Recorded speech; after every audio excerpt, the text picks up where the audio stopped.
आसंतु आलोचना करिबा मास जन्म फल।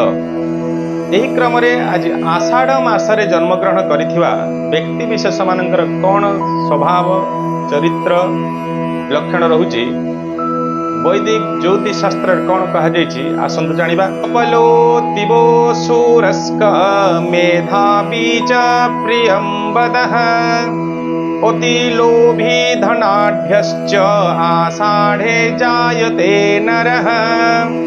अर्थात यही आषाढ़ मासरे जन्मग्रहण करिले से व्यक्ति चंचल शौर्यशाली मेधावी प्रियभाषी धनाढ्य एवं लोभी एमाने हेइथांती एवं धनवान हेइथांती। मान धन जस सुख भोग करिवा पई एमाने सक्षम हेइथांती।